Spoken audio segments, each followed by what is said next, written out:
Vamos falar hoje de um dos presidentes mais impactantes e, ao mesmo tempo, mais polêmicos da história do Brasil, Francisco de Paula Rodrigues Alves. Ele assumiu o país no comecinho do século XX com uma ideia fixa na cabeça: modernizar o Brasil, custasse o que custar. Só que essa busca implacável pelo tal progresso deixou marcas profundas, um legado que é tão grandioso quanto problemático. Pois é, essa pergunta aí no fundo é o que resume tudo. O governo de Rodrigues Alves é um caso de estudo perfeito sobre aquele eterno dilema, sabe? Entre a necessidade de avançar, de se desenvolver e o custo humano que muitas vezes esse avanço impõe. Então, para a gente desembolar essa história, o nosso roteiro vai ser este aqui. Primeiro, a gente vai entender essa dualidade da figura dele. Depois, como ele chegou lá no poder. Aí, a gente mergulha de cabeça na polêmica reforma do Rio de Janeiro e na revolta que ela causou. Em seguida, olhamos para outras áreas como economia e fronteiras e, por fim, tentamos fechar a conta desse legado tão controverso. Então vamos lá, para o nosso primeiro ponto. Afinal, quem era esse homem por trás da promessa de um Brasil totalmente novo?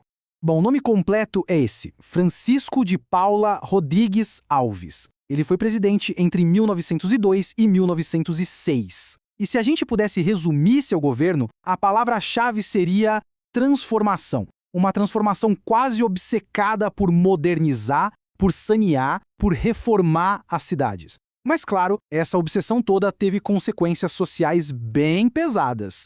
Mas para a gente entender as decisões do governante, é fundamental saber de onde ele veio. A origem dele é a chave para a gente decifrar as contradições do seu governo.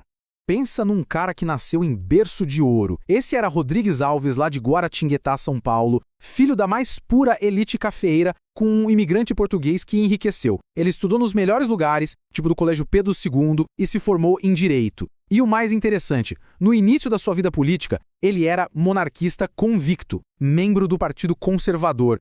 E aqui que a história fica boa. Olha só que virada de chave. O cara que era monarquista roxo se tornou presidente da República. O herdeiro dos barões do café virou o grande reformador das cidades. O conservador, por natureza, agiu como modernizador radical. Essa transformação pessoal é o que torna a trajetória dele tão fascinante. Agora a gente entra no projeto mais ousado do governo dele. Ele não queria só administrar a capital, o Rio de Janeiro. A ideia era muito mais drástica. Ele queria literalmente demolir a cidade antiga para construir uma nova por cima. A real é que o Rio de Janeiro, no início do século XX, era um caos sanitário. Febre amarela, varíola, peste. As epidemias comiam soltas. Para a elite e para o governo, isso era uma vergonha internacional. Uma imagem de atraso que afastava investimentos e imigrantes. Então, na cabeça de Rodrigues Alves, a solução não era um band-aid. Tinha que ser uma cirurgia profunda e radical. E quando a gente fala em radical, não é exagero. O governo não poupou dinheiro. Foi lá e pegou um empréstimo gigantesco de 8,5 milhões de libras esterlinas. Gente, isso era quase metade do orçamento do Brasil inteiro na época. Tudo para financiar a obra. Isso dá uma dimensão do nível de comprometimento, quase uma obsessão com esse plano. Para executar o plano, ele montou uma dupla de peso. Chamou o engenheiro Pereira Passos para ser o prefeito, responsável pelas obras, e o médico sanitarista Oswaldo Cruz para cuidar da saúde pública. A meta era simples e direta: rasgar avenidas, modernizar o porto e varrer as doenças da cidade, custe o que custar. Só que esse progresso tinha um apelido bem popular: bota abaixo. Para a população pobre da cidade, a reforma não era sinônimo de modernidade, era de violência. Significou ver centenas de cortiços, suas casas sendo postos no chão. Milhares de pessoas foram expulsas do centro e empurradas para os morros, acelerando muito a formação das favelas. E essa forma de agir, essa truculência, não parou nas demolições. A situação explodiu de um jeito ainda mais forte quando o Estado decidiu entrar à força, não só nas casas, mas também, de certa forma, no corpo das pessoas. E aí, o caldo entornou de vez. Primeiro, veio a Lei da Vacinação Obrigatória contra a Varíola, que seria aplicada com a ajuda da polícia. A população, que já estava humilhada com o bota abaixo, não aceitou. O resultado? Uma revolta generalizada. O Rio de Janeiro virou uma praça de guerra por dias, com barricadas e confronto. A coisa foi tão séria que o governo precisou decretar estado de sítio para reprimir o levante. Mas o governo Rodrigues Alves não foi só a reforma do Rio. Ele também tomou decisões cruciais que ajudaram a definir o mapa e a economia do Brasil que a gente conhece hoje.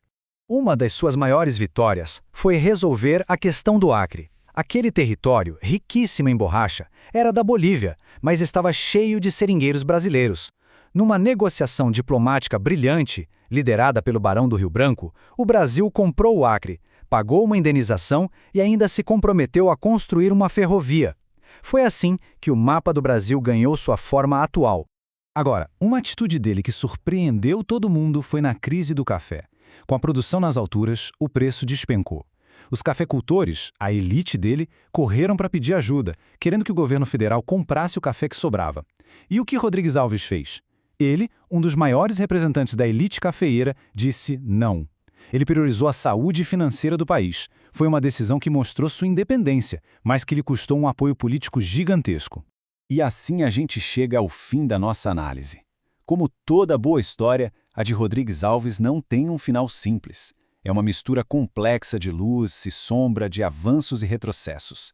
Dá para dizer que existem dois legados. De um lado tem um modernizador, que de fato transformou a capital, combateu doenças e melhorou a imagem do Brasil no exterior. Do outro lado tem o autoritário, que impôs tudo isso na marra, que expulsou milhares de pessoas de suas casas e que aprofundou a exclusão social que marca o Rio de Janeiro até hoje.